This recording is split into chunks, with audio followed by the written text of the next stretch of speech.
कभी कभी लगता है कि अपन ही आज तक का न्यूज चैनल है, क्योंकि आज हमारे पास बॉयज बहुत ज्यादा यहाँ पे खबरें हैं एंड मोस्ट इंपॉर्टेंटली बार्सिलोना से रिलेटेड बहुत ज्यादा खबरें हैं। तो होला अमीगो दोस्तों, कैसे हो आप लोग? बॉयज आज जो हम लोग खबरों के बारे में बात करेंगे, हो सकता है इतने दिनों से जो एंटिसिपेशन हो रहा था, बिल्डअप हो रहा था, सब पलट जाए। जैसे कहा जाता है ना, डेस्टिनी पलट गई, ऐसी पलट गई जिसकी उम्मीद ना थी वैसी पलट गई।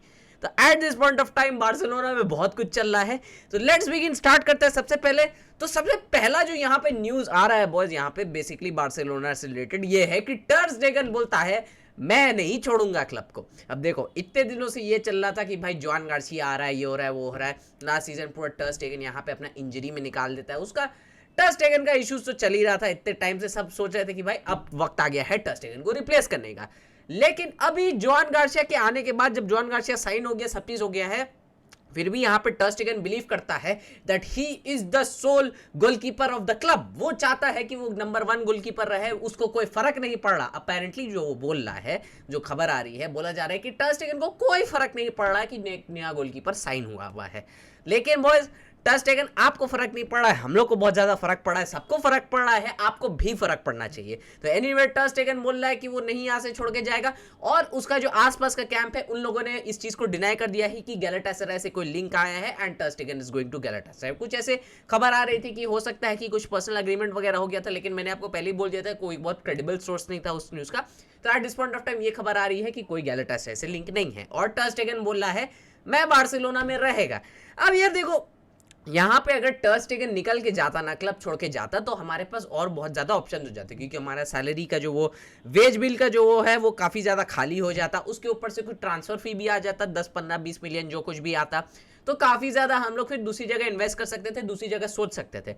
लेकिन अगर टर स्टेगन यहाँ पे नहीं छोड़ के जाएगा तो बहुत ज़्यादा इशू होने वाला है। अब क्या उसके पास ऑप्शन बचता है? या तो फिर हांसी फ्लिक बोलेगा तुम थर्ड कीपर खेलो, थर्ड कीपर में पहले जॉन गार्सिया, उसके बाद शेज़नी, उसके बाद टर स्टेगन।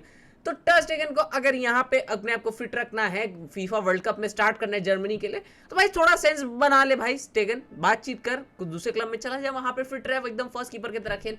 तो लेट्स सी। लेकिन eight this point of time टर स्टेगन बोला मैं नहीं छोड़ के जाएगा। दूसरी चीज बस यहाँ पे थोड़ा, अब यहाँ पे बोला जा रहा है कि जैसे हम लोग सब समझ रहे थे कि भाई निको विलियम्स वगैरह आ रहा है, सब चीज़ उसका चल रहा था, वो तो ठीक है, लेकिन यहाँ पे निको विलियम्स का ना जो बिलबाओ है, वो लोग कोई इंस्टॉलमेंट वगैरह के लिए रेडी नहीं है। जो लुइस डियाज जो है डेको, जब उसका लिए बातचीत जो भी किया था, जो सब चीज़ हो रहा था, उस टाइम में बोला जा रहा था कि Liverpool are ready to get instalments for Luis Diaz. मतलब इंस्टॉलमेंट में अगर उसको ले सकते हैं तो ठीक है, वहां पे लुइस डियाज दे देंगे हम लोग को। लेकिन यहाँ पे बिलबाओ है, बोल रही है नहीं, पूरा जो उसका 64 मिलियन जो इन्फ्लेशन के बाद उसका जो रिलीज क्लॉज बन चुका है, पहले 58 मिलियन था, लेकिन इन्फ्लेशन की वजह से 64 मिलियन अभी बताया जा रहा है।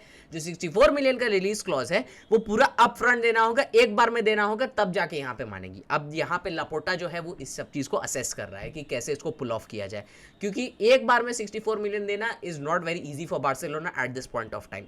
अगर इंस्टॉलमेंट्स में होता देन ठीक होता, लेकिन अभी ऑलरेडी 25 मिलियन जॉन गार्सिया पे खर्चा कर चुके हैं, ऑलरेडी तवेज का इशू चल रहा है, कैंप में बन रहा है, खर्चा पानी बहुत ज्यादा चल रहा है ना यहाँ पे। इसके वजह से eight this point of time अभी लापोर्टा सब फाइनेंशियल उस चीज को असेस कर रहा है कि क्या वो निको विलियम्स को ला सकता है कि नहीं।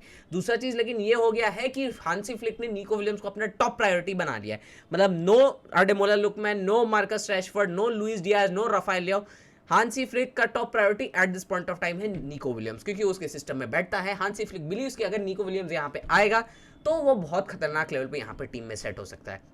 लेकिन एक और चीज यहां पे बोला जा रहा है कि लापोर्टा समझता है कि अगर इतने सारे दोस्त लोग बन जाएंगे ना एक ही टीम में, तो हो सकता है थोड़ा डिस्ट्रप्शन हो जाए आगे जाके, वो लोग अपना मस्ती मजाक में ज्यादा हो जाए, डिसिप्लिन नहीं बचे।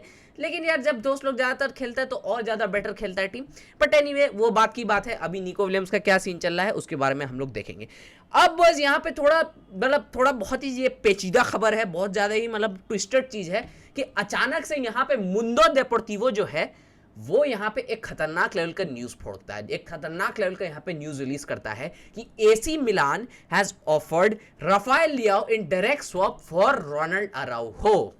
अब उस वो लोग ने ये चीज कुछ तो नहीं लिखा है कि क्या मतलब कुछ एक्स्ट्रा कैश मांग रहे हैं या कुछ एक्स्ट्रा दे रहे हैं, कुछ ये सब कुछ नहीं है at this point of time. Mundo Deportivo जो स्पेन का एक ट्रस्टेड न्यूज़पेपर है, कभी कभी ट्रस्टेड होता है, कभी कभी नहीं होता है, कभी फालतू ही खबर देता है, लेकिन अभी जो खबर दिया है basically AC Milan has offered Rafael Leao for Ronald Araujo Barcelona को। अब अगर 2 महीने पहले या 1 महीने पहले भी अगर ये न्यूज आती ना, सब बार्सिलोना फैंस बोलते एक हार्ट बीट में ले लो, हो गया, खत्म, फिनिश, डन, खत्म, रोनाल्ड अराउहो ले लो और यहाँ पे राफेल लियाओ दे दो। क्योंकि यार वही चीज़ है, रोनाल्ड अराउहो को सब कोई बहुत ज़्यादा ब्लेम कर रहे थे फॉर दैट पीएसजी लॉस, वो वाले क्वार्टर फाइनल में। उसके बाद यहाँ पे जो सेमीफाइनल में इंटर के अगेंस्ट जो लॉस हुआ था, अराउहो को थोड़ा स्केपगोट बनाया जा रहा था। मैं तो मानता हूँ कलेक्टिव फेलियर था, लेकिन अराउहो की भी वहाँ पे गलती थी। एनीवे, अब क्या लगता है बॉयज, क्या ये न्यूज एक्चुअली में सच है? आई एम नॉट श्योर, अभी इसके बारे में हमको और पता चलेगा आने वाले दिनों में। लेकिन अगर ये बात सच है तो ठीक है, तो this could solve a lot of problems for Barcelona. ये जो ट्रांसफर हो सकते हैं, देखो लेफ्ट विंगर आपको मिल जाएगा, ठीक है, जो एक प्रॉपर राफेल लियो भी एक बहुत खतरनाक लेवल का लेफ्ट फिंगर है भाई, बहुत जबरदस्त है। इनिशियली तो मुझे लग रहा था कि राफेल लियो के लिए 100 मिलियन से ऊपर मांगेंगे, लेकिन अभी मार्केट में खबर चल रही थी कि अराउंड 75 to 80 मिलियन राफेल लियो के लिए एसी मिलान यहाँ पे लेने को रेडी है। तो अगर वो 75-80 मिलियन का ब्रैकेट में आता है तो अराउहो का भी तुम देख लो। अराउहो को जिस लेवल का डिफेंडर है, जो खतरनाक लेवल का उसका फिजिकलिटी है, जो डिफेंडिंग स्किल्स वगैरह है, वो सब जो चीज़ है, तो उस प्रोफाइल का डिफेंडर महंगा ही आता है, ठीक है, क्योंकि वो तुम्हारे लिए मल्टीपल पोजीशंस भी खेल सकता है, राइट बैक भी खेल सकता है, सेंटर बैक भी खेल सकता है। बोला जा रहा था बायर्न भी अराउंड 80 मिलियन तक उसके लिए ऑफर करने को रेडी थी।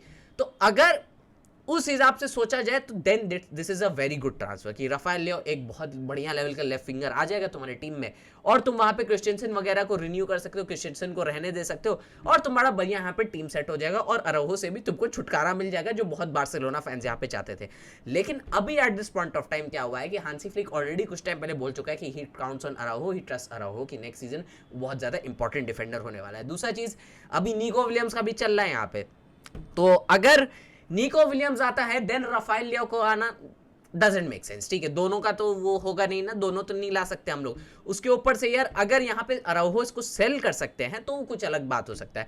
बोला जा रहा है अराउहो के लिए अलग से भी कुछ ऑफर्स यहाँ पे आए हैं। बायर्न का जो इंटरेस्ट अराउहो में वो अचानक से फिर से बहुत ज्यादा बढ़ गया है, बायर्न फिर से इंक्वायरी वगैरह कर रही है अराउहो के लिए, और अराउहो के लिए कुछ ऑफर सऊदी क्लब से भी आ रहा है। तो बार्सिलोना जो बढ़िया बढ़िया ऑफर है उसको भी यहाँ पे डील करेगी, अगर कोई बहुत अच्छा ऑफर आया तो उस बारे में सोचेगी भी। तो बेसिकली अराउहो का मार्केट सीन अभी ये चल रहा है। लेकिन वही चीज है, क्या राफेल लियो के लिए परफेक्ट स्वैप हो सकता है? I don't know. अगर निको विलियम्स के यहाँ पे कुछ नहीं होता है then this might make sense, लेकिन अभी इतना ज्यादा जो निको विलियम्स का चल रहा है, जो सब चीज चल रहा है, फ्लिक का प्रायोरिटी बन चुका है वो, then I think going for Nico Williams, I think that is a better option. और अराउहो को अगर सेल भी करना है तो बायर्न को सेल कर सकते हैं, या फिर दूसरे सऊदी क्लब्स को सेल कर सकते हैं, जहां पे अराउहो को अगर बेचना है उस तरीके से अगर सोचे तो कुछ अलग सिनारियो वहां पे बन सकता है। लेकिन anyway at this point of time Araujo का लग रहा है यार कि कुछ होगा। अभी देखो टाइम बहुत है, अभी क्लब वर्ल्ड कप वगैरह चल रहा है, उसके बाद ट्रांसफर मार्केट है, सीजन अभी टाइम बहुत है, तो अभी बहुत सारी खबरें आएंगी, बहुत सारी चीजों को हम लोग को देखना पड़ेगा, बहुत सारी चीजों को एनालाइज करना पड़ेगा, और डेली डेली देखते हैं आगे चल के क्या होता है। सो बस विद दैट बीइंग सेड मैं इस वीडियो को यहीं पे एंड करता हूं। वीडियो पसंद आए तो वीडियो को लाइक कर देना, चैनल को सब्सक्राइब कर देना, एंड मैं मिलूंगा आपसे बहुत जल्द अगले वीडियो में। तब तक के लिए बाय बाय, हस्ता ला विस्ता।